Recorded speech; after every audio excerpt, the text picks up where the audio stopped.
السلام علیکم، میرے چینل میں آپ کا استقبال ہے۔ آج کی ہماری یہ ویڈیو 9ویں کلاس کی کتاب جان پہچان کا چیپٹر نمبر 2 ہے۔ دیکھیے چیپٹر نمبر 2 ہے بہادر شاہ کا ہاتھی۔ تو آج میں جو ہے یہ چیپٹر کی ریڈنگ کر رہی ہوں، کیونکہ اس سے پہلے بھی میں نے اس چیپٹر کی ویڈیو بنا رکھی ہے جس میں نے شارٹ کٹ میں پورے چیپٹر کو ایکسپلین بھی کر دیا تھا اور مشق وغیرہ ایکسرسائز وغیرہ پوری کر دی تھی، ٹھیک ہے نا۔ تو میں نے پچھلی جو ویڈیو بنائی تھی اس میں جو یہ مصنف ہے ان کا تعارف بھی کروا دیا تھا اچھی طرح سے، پورا یہاں سمجھا بھی دیا تھا، پڑھ بھی دیا تھا۔ میر باقر علی دہلوی ہیں، یہ اس چیپٹر کے لکھنے والے ہیں، یعنی مصنف، رائٹر بولتے ہیں جسے۔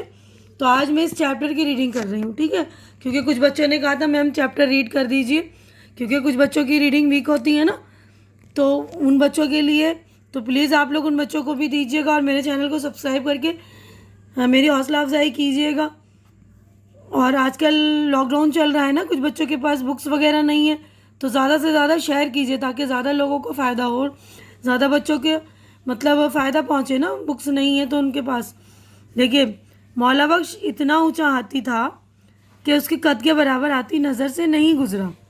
جب اس پر ہماری کسی جاتی تھی تو وہ دہلی کے کسی دروازے سے نکل نہیں سکتا تھا۔ ہماری یعنی وہ جو بیٹھتے ہیں نا ہاتھی پر بیٹھنے کے لیے باندھا جاتا تھا، تو وہ کسی دلی کے دروازے سے نہیں نکل سکتا تھا، اتنا اونچا ہو جاتا تھا۔ تو وہ چاروں گھٹنے ٹیک کر شہر سے باہر جاتا تھا اور اسی طرح اندر داخل ہوتا تھا، یعنی وہ کھڑے ہو کر نہیں نکل اور اندر آ سکتا تھا نا، تو اسی لیے وہ کیا کرتا تھا، اپنے گھٹنے جو ہے جھکا لیتا تھا، گھٹنے ٹیک لیتا تھا، اس کے بعد ہی شہر سے باہر جاتا تھا، پھر واپس اندر جو ہے اسی طرح داخل ہوتا تھا۔ آخر بہادر شاہ بادشاہ نے لاہوری دروازے کو توڑوا کر مولا بخش ہی کے واسطے اتنا اونچا کروا دیا کہ وہ وہاں ہماری کے گزر جائے۔ تو بہادر شاہ ظفر نے جو ہے لاہوری دروازہ توڑوا کر اس کو اونچا کر دیا تھا تاکہ وہ آسانی سے جو ہماری بندی بھی ہونے کے ساتھ وہ آسانی سے گزر جائے نا۔ اکبر شاہ ثانی یعنی نمبر 2 کو کہتے ہیں کہ زمانے میں ایک سوداگر مولا بخش ہاتھی کو لایا تھا۔ اس کے فیل بان بخارا کے ایک سید تھے۔ فیل بان یعنی جو ہاتھی کی دیکھ بھال کرتا ہے اس کو بولتے ہیں فیل بان۔ تو بخارا کے ایک سید تھے، کیونکہ کسی اور شخص کا بادشاہ کی طرف پیٹ کرنا بیعت بھی تھی۔ بہادر شاہ نے فیل بان کو مہابت خان کا خطاب دیا اور جاگیر بخشی تھی، یعنی بادشاہ کی طرف کوئی پیٹ کر کے نہیں بیٹھ سکتا تھا نا، تو اسی لیے جو وہ سید تھے تو سید کو ہاتھی کے آگے رکھا گیا تاکہ وہ آگے رہے، تو ان کی پیٹھ جو ہے پیچھے جو ہے بادشاہ کی طرف رہے، تو کوئی اور نہیں کر سکتا، تو وہ سید کر سکتے تھے، سید کو اتنا درجہ تھا، تو کوئی اور بادشاہ کی طرف پیٹ کرتا تو وہ بہت بیعت بھی مانی جاتی۔ تو بادشاہ نے جو ہے اس کو مہابت خان کا خطاب دیا تھا اور جاگیر بھی دی تھی۔ ایک روز مولا بخش مستی میں آ کر بے قابو ہو گیا۔ سید صاحب کو غافل پا کر اس نے انہیں سونڈ میں لپیٹ لیا اور پھر اس نے ان کی ایک ٹانگ اپنے پاؤں کے نیچے داب کر اور ایک سونڈ میں پکڑ کر انہیں زندہ چیر ڈالا۔ سید صاحب کی بیوہ کا ننھا سا بچہ 2.5 برس کا اس کی گود میں تھا۔ بیچاری خاوند کے غم میں روتی پیٹتی آئی اور اپنے بچے کو مولا بخش کے آگے ڈال کر کہا، لے موئے اس کو بھی مار ڈال۔ اس وقت تک مولا بخش کی مستی اتر چکی تھی، یعنی جب مستی میں تھا تو اس نے کیا کیا، سید صاحب کو جو ہے وہ نیند میں ہوں گے، غافل ہوں گے نا، دھیان نہیں ہوگا ان کا اس ہاتھی کی طرف، تو زندہ ان کو چیر ڈالا۔ تو جب اس کی بیچاری بیوہ جو تھی اپنے بچے کو کہا کہ اس کو بھی مار ڈال توں، تو اس وقت تک جو ہے مولا بخش کی ہاتھی کی مستی اتر چکی تھی۔ اس نے بچے کو سونڈ سے پکڑ کر اپنی گردن پر بٹھا لیا اور روز سے یہ مولا بخش کے ساتھ رہتا۔ بچے کے سامنے مولا بخش سے جو کہو وہ فوراً کرتا۔ جہاں یہ بچہ مولا بخش کی آنکھ سے اوجل یعنی دور ہوا، آنکھوں سے دور ہوا، مولا بخش نے دنگا کرنا شروع کر دیا۔ اس بچے کا نام رحمت علی تھا۔ جب رحمت علی بڑا ہوا تو اس کے ہم عمر بچے اس کے ساتھ کھیلنے کو آتے۔ اگر کسی بچے نے سید صاحب سے کہا، یار گنا نہیں کھلواتے، تو سید صاحب مولا بخش سے کہتے ہیں کہ مولا بخش ہمارے یار کو یاری دو۔ مولا بخش گنا چھیل کر جس بچے کو سید صاحب کہہ دیتے دے دیا کرتا تھا۔ مولا بخش پر سواری کرنے اور گنوں کے لالچ سے لڑکے تمام دن وہیں جمع رہتے۔ کوئی لڑکا کہتا، مولا بخش یار چڈی दिलवाओ तो ये अपनी सूंड पर से या पाँव को टेढ़ा करके इस लड़के को ऊपर चढ़ा लेता था। जब लड़के ज़्यादा होते तो इनमें से कोई कहता मौला बख्श यारी आवे, तो मौला बख्श गन्ना छीलकर सूंड में ले लेता और तमाम लड़कों की नज़र बचाकर उस लड़के पर गन्ना फेंक देता था। जब चढ़कटा मौला बख्श को रोटी देता, चढ़कटा उसको कहते हैं, मैंने जो हाथियों को खाना वगैरह देते हैं ना, मौला बख्श को रोटी देता तो वो हर निवाले में से एक किनारा रोटी का अपनी बात से निकाल कर, यानी अपने निवाले में से निकाल कर बात से बाहर निकाल देता। जो भी लड़का पास खड़ा होता दौड़कर उस टुकड़े को पकड़ लेता। हाथी की रोटी 2-3 इंच मोटी होती है। बच्चा उसको ज़ोर करके तोड़ता और मरोड़ता।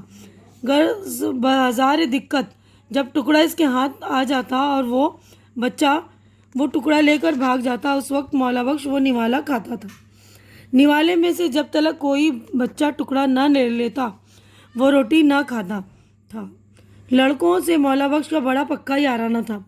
जहाँ किसी लड़के ने मौला बख्श से कहा कि मौला बख्श निक्की आवे, मौला बख्श अपना एक पाँव उठा लेता और वही लड़का जब घुटने की कहता तो मौला बख्श अपना पाँव ज़मीन पर रख देता। अगर फील खाने की किसी आदमी ने बच्चों को धमकाया और वो नक्की मांग कर चले गए तो मौला बख्श उसी तरह अपना पाँव उठाए खड़े रहता। हरचंद सैयद साहब कहते कि वो बच्चा था, चला गया, लेकिन मौला बख्श कब सुनते थे। जब उसी लड़के को बुलाकर लाते और वही लड़का कहता कि मौला बख्श घुटने की, तब जाकर वो अपना पाँव ज़मीन पर रखता। यानी जो बच्चा उसको कहता ना घुटना उठाने के लिए, तो उसी बच्चे से वो सुनता था, और वही बच्चा उसको कहता ना घुटने की, तब वो जाकर अपना पाँव जो है ज़मीन पर रखता। मौला बख्श जब अपने गन्ने लाता था और बाज़ार में कोई लड़का कहता कि मौला बख्श निक्की आवे, तो मौला बख्श फ़ौरन अपना एक पाँव उठा लेता। चरकटा हरचंद कहता था, बेटा चल, लेकिन क्या मजाल जो ये आगे सरक जाएं। जब तक घुटने की वही लड़का न कहे मौला बख्श टस से मस न होता था। एक रोज़ सीलवान ने बादशाह से अर्ज़ की, हुजूर मौला बख्श तमाम गन्ने और रातिब की रोटियां बांट देता है, पहरे पर हुक्म दे दिया जाए कि कोई लड़का उसके पास ना आने पाए। रातिब की रोटियां, इन्हें जो हाथी को खाने के लिए रोटियां बनाई जाती थी ना, मोटी मोटी रोटियां, उसको तो वो गन्ने और रोटियां जो है बांट कर खाता था ना। चुनांचा बादशाह ने हुक्म दे दिया। सुबह को हस्ब मामूल मौला बख्श ने लड़कों का इंतज़ार किया। जब कोई लड़का ना आया तो मौला बख्श ने गन्ने ना खाए, शाम को रातिब ना खाया, पानी ना पिया। दूसरा रोज़ गुजरा। फीलबान ने हरचंद कहा, बेटा रोटी खा ले, लेकिन मौला बख्श ने कुछ ना खाया। जब तीसरा रोज़ हुआ तो फीलबान को ख्याल हुआ कि ये तो मर जाएगा अगर ना खाएगा। मजबूरन बादशाह के पास गया और अर्ज़ की, हुजूर मौला बख्श ने 3 रोज़ से कुछ नहीं खाया। ये सुनकर बादशाह ने फरमाया, भाई मैं भी फ़कीर हूँ और मेरा हाथी भी ऐसा ही है। खुदा ने हमको इस वास्ते दिया है कि बांट कर खाएं। पहरे पर हुक्म दो कि किसी लड़के को न रोका जाए। यानी बादशाह जब ये सुना तो उसने कहा कि मेरा हाथी भी जो मेरी तरह ही है ना, कि मैं भी बांट कर खाता हूँ। अल्लाह ताला ने मुझे इसीलिए दिया है ना कि हम बांट कर खाएं, तो मेरा हाथी भी जो है बांट कर खाने वाला है।